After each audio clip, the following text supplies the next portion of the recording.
Assalamualaikum. Waalaikumsalam. Gimana kabarnya, Feti? Alhamdulillah baik. Baik ya. Aku mau minta tolong nih.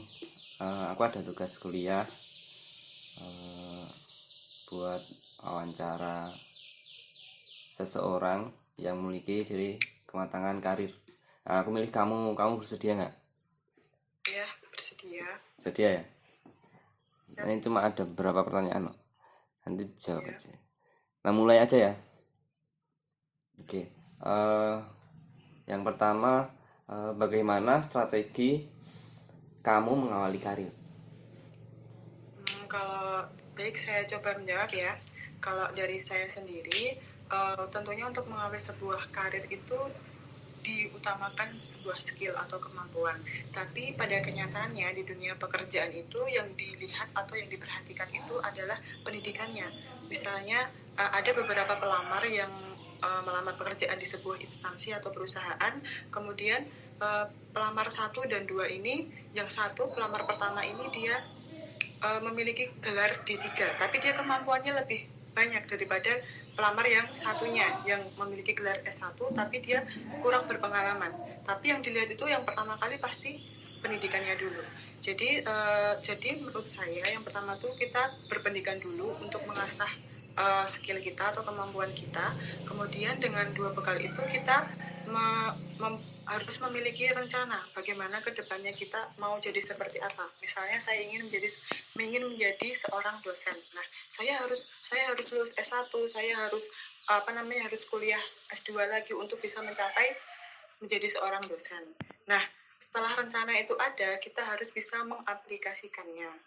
Dan yang terakhir kita harus mencoba untuk mendaftar pekerjaan. Karena kalau kita tidak mendaftar pekerjaan, mustahil untuk bisa memulai sebuah karir. Oke, siap. Gitu. Berarti pendidikan paling penting ya? Ya, pendidikan paling penting. Oke, kita lanjut. Pertanyaan yang kedua, apakah kamu bekerja secara multitasking atau sistematis? Baik, saya coba menjawab kembali. Jadi karena saya menjadi seorang guru, sebelum saya sidang skripsi, 3 bulan sebelum sidang skripsi, jadi saya pada hari itu juga diputuskan untuk menjadi seorang guru, saya dituntut untuk multitasking. Jadi diri saya untuk mencoba bagaimana sih mengeksplor diri saya itu kemampuannya bagaimana. Tapi setelah kelamaan saya bekerja dan mengerti bagaimana menjadi seorang guru, saya tentunya menjadi seorang yang sistematis. Karena untuk menjadi seorang pemula itu sangat penting sekali sih sistematis. Jadi kalau misalnya bukan seperti saya, maksudnya lulus kemudian baru bekerja, itu sistematis sangat penting. Tapi kalau misalnya dia bekerja sebelum lulus, nah itu baru dibutuhkan multitasking. Gitu. Oke. Berarti menyesuaikan ya? Iya, menyesuaikan. Oke, kita lanjut aja. Pertanyaan yang ketiga, proses pembelajaran apa saja yang dilakukan? Selama untuk menjadi ini, cita-cita ini. Iya. Ya, tentunya yang pertama kali pendidikan ya, tetap pendidikan tuh emang secara umumnya garis besarnya itu di pendidikan, terutama di kuliah. Nah, di kuliah itu saya mendapatkan 2 teori, yaitu teori tentang pembelajaran dan prakteknya. Kalau misalnya teori ya saya kalau misalnya ingin menjadi seorang dosen, ya berarti saya harus disiplin membaca, terus menahan egois. Maksudnya di sini menahan egois tuh tidak untuk bermain-main tapi fokus pada masa depan. Terus kemudian saya membaca-baca jurnal, terus update terhadap isu yang terhangat. Nah, kalau misalnya kita sudah memiliki bekal tentang teori ini, tidak akan berguna kalau misalnya kita tidak mempraktekannya. Loh, bagaimana cara mempraktekannya kalau misalnya kita masih berada di dunia perkuliahan? Nah, saya mempraktekannya melalui organisasi. Saya waktu kuliah mengikuti beberapa organisasi. Yang pertama Menwa, yang kedua UKM Bulu Tangkis, yang ketiga jurnalis, yang keempat teater bahasa, teater anak bahasa. Nah, keempat elemen ini atau organisasi ini tempat di mana saya menerapkan teori-teori perkuliahan. Karena sangat penting sekali sih biar besok waktu kita berada di tempat kerja itu nggak kaget ketemu banyak orang. Oh, tipe orang seperti ini kita menghadapinya seperti ini loh. Jadi udah terlatih waktu di kampus gitu. Oke, oke. Oke, lanjut ya. Terus bagaimana strategi kamu mengembangkan karir yang kamu pilih? Oh, nah, karena saya berada di dunia pendidikan, tentunya di dalam dunia pendidikan itu sangat penting sekali yang namanya sertifikasi.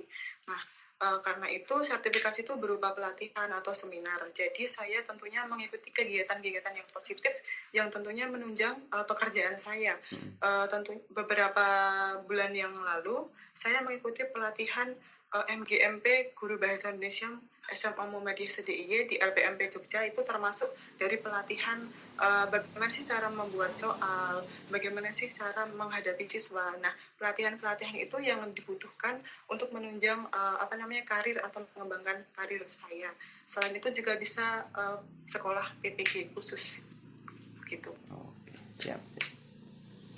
Lanjut ya ke pertanyaan berikutnya.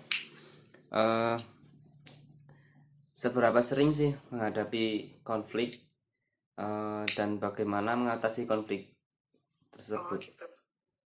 Baik, saya akan mencoba menjawab. Nah, ini pertanyaan yang sangat menarik sih menurut saya, karena konflik itu bisa terjadi kalau tergantung pikiran kita sih. Seberapa besar pun konflik yang terjadi di antara rekan-rekan kerja, kalau misalnya hati dan pikiran kita tuh tidak kena, ya kita enjoy aja.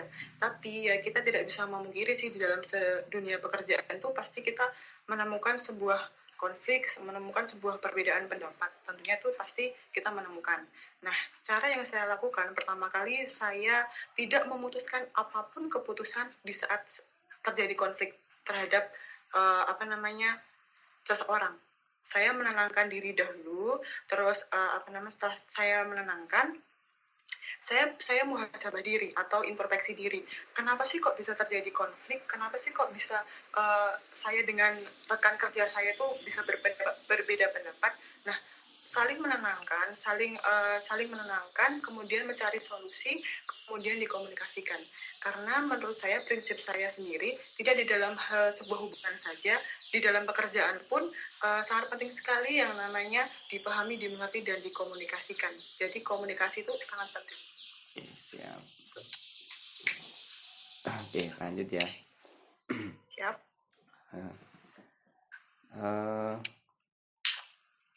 Apakah pekerjaan atau karir yang kamu pilih sudah benar-benar memberikan manfaat untuk orang lain? Baik.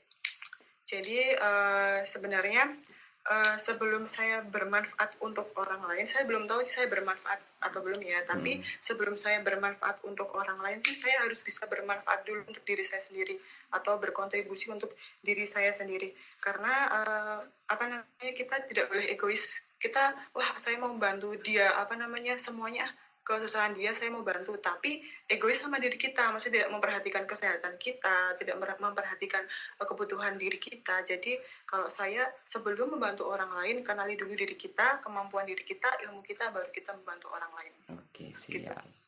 Oke, pertanyaan terakhir. Ya. Apa yang diberikan untuk orang lain? Untuk menolong orang lain maksudnya?